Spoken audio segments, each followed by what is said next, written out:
Hey guys, want to do a quick video because I'm pretty excited. I'm headed down to Blakely and I am going to buy myself an anvil.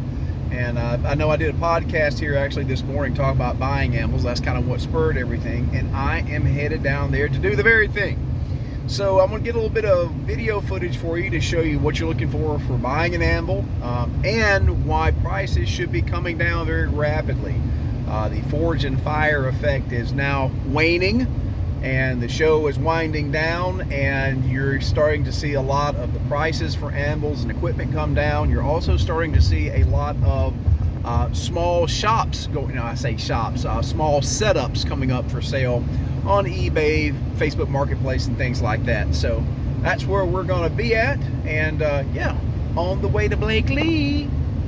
Now, you know it's going to be a really good anvil if you buy it at a reputable place, like by the dumpster at McDonald's, right? Well, let's take a look at her. Flip this bad boy around.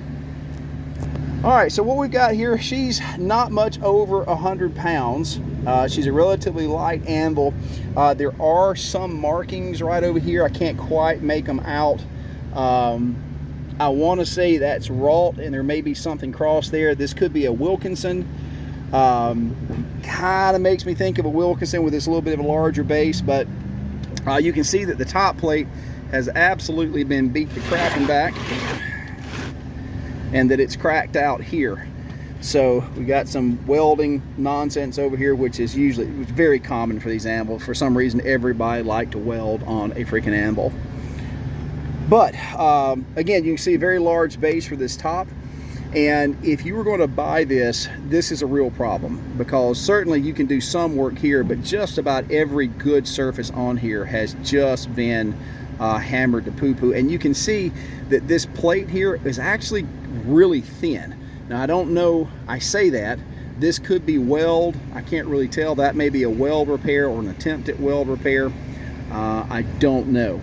But as far as pricing goes, you know, again, in a normal world, if this was a good, solid wrought iron anvil with a steel top, you know, $2 a pound. But this right here is a problem, because there's not going to be much of anybody that's going to do a proper repair on one of these for, you know, less than 200 bucks. So essentially what you've got here is a wash. If you paid 200 for it and you got to put 200 more into it, that's a $400 anvil.